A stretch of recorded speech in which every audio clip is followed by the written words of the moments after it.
UP में हर साल महंगी बिजली खरीद पर 3,000 करोड़ रुपए और बिजली चोरी से 4,500 करोड़ रुपए का नुकसान हो रहा है। विद्युत उपभोक्ता परिषद अध्यक्ष अवधेश वर्मा ने बताया कि इन दोनों पर नियंत्रण कर करीब 7,500 करोड़ रुपए का बचत किया जा सकता है।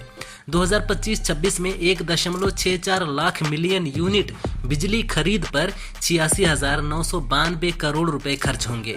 बिजली चोरी पर अंकुश लगाकर हम अपने घाटे को बहुत हद तक कम कर सकते हैं। बीजेपी विधायक देवेंद्र प्रताप सिंह ने छात्र संघ बहाली की मांग को लेकर सीएम योगी को पत्र लिखा है। बाराबंकी के श्री राम स्वरूप स्मारक विश्वविद्यालय में हुए लाठीचार्ज को लेकर दोषी पुलिस कर्मियों के खिलाफ कार्रवाई, विश्वविद्यालय की मान्यता रद्द करने और छात्रों को अन्य संस्थानों में स्थानांतरित करने की मांग की है।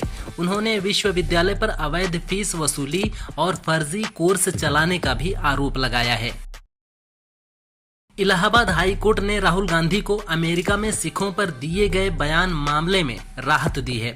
राहुल गांधी की याचिका पर हाई कोर्ट ने अपना फैसला सुरक्षित रख लिया है। इसके साथ ही फैसला आने तक वाराणसी की ट्रायल कोर्ट में चल रहे मामले की सुनवाई पर रोक लगा दी है। बता दें कि राहुल ने कहा था कि भारत में सिखों के लिए माहौल अच्छा नहीं है। कल जीएसटी परिषद की बैठक हुई है, जिसकी वजह से कई बड़े बदलाव हुए हैं। जीएसटी में अब 2 ही स्लैब 5% और 18% रहेंगे। नए रेट 22 सितंबर से लागू होंगे। इससे लगभग 93,000 करोड़ रुपए के राजस्व घाटे का अनुमान है। 40% स्लैब से रेवेन्यू 45,000 करोड़ रुपए तक बढ़ सकता है। 33 जीवन रक्षक दवाओं पर कोई टैक्स नहीं लिया जाएगा। हेल्थ लाइफ इंश्योरेंस पर टैक्स नहीं होगा। रोटी, पिज्जा, पनीर समेत कई फूड आइटम्स जीएसटी फ्री होंगे।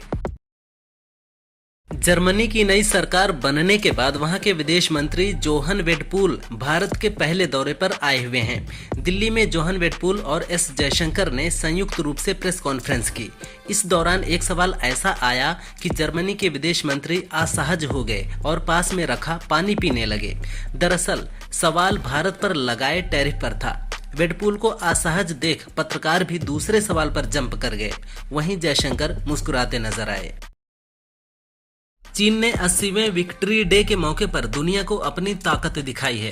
राजधानी बीजिंग में आयोजित अब तक की सबसे बड़ी सैन्य परेड में रोबोट भेड़िए, बिना पायलट वाले फाइटर जेट, पानी के अंदर चलने वाले ड्रोन, अंतरिक्ष में हमला करने वाली मिसाइल समेत कई आधुनिक इक्विपमेंट दिखे। परेड में 100+ हथियार विमान और 45+ सैन्य टुकड़ियां देखी गईं। इनमें से कई हथियार पहली बार दुनिया के सामने आए, जो ज्यादातर स्वदेशी हैं। पोलैंड के राष्ट्रपति करोल नवरोकी के साथ बैठक में ट्रंप से एक पत्रकार ने पूछा, आप व्लादिमीर पुतिन के प्रति कई बार निराशा जता चुके हैं, लेकिन उनके खिलाफ कोई कार्रवाई नहीं की। इस पर ट्रंप ने कहा, चीन के बाद रूसी तेल के सबसे बड़े खरीदार भारत पर प्रतिबंध लगाने से रूस को सैकड़ों अरब डॉलर का नुकसान हुआ है। आप इसे कोई कार्रवाई नहीं कहेंगे, और मैंने तो अब तक दूसरा या तीसरा चरण भी पूरा नहीं किया है। 1988 के बाद पहली बार पंजाब भीषण बाढ़ की चपेट में है, जिसने 23 जिलों में तबाही मचा दी है। इस प्रलय ने अब तक 37 लोगों की जान ले ली है। हर तरफ दर्द व हाहाकार का मंजर है। सतलुज, व्यास, रावी नदियों और नालों में उफान से गुरदासपुर, पठानकोट, फाजिल्का, कपूरथला, तरनतारन, फिरोजपुर, होशियारपुर और अमृतसर सबसे अधिक प्रभावित हैं। बाढ़ से लगभग 1.48 लाख हेक्टेयर से ज्यादा क्षेत्र की फसलें नष्ट हो गई हैं। डोनाल्ड ट्रंप के टैरिफ की वजह से क्या केंद्र सरकार ने जीएसटी का नया स्लैब लाया? इस सवाल के जवाब में वित्त मंत्री निर्मला सीतारमण ने स्पष्ट किया कि इसका ट्रंप के टैरिफ विवाद से कोई संबंध नहीं है। वित्त मंत्री ने कहा, हम 1.5 साल से जीएसटी दरों को तर्कसंगत बनाने पर काम कर रहे हैं। लोन चुकाने के बाद मुआवजा टैक्स खत्म हो जाता है। इनमें से किसी का भी टैरिफ से कोई लेना देना नहीं है।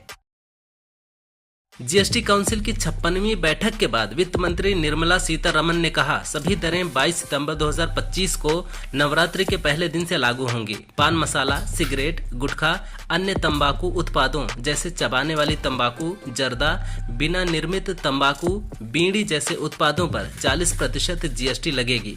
तंबाकू से संबंधित उत्पादों पर क्षतिपूर्ति उपकर तब तक जारी रहेगा जब तक केंद्र द्वारा लिया गया लोन पूरी तरह से चुकाया नहीं जाता।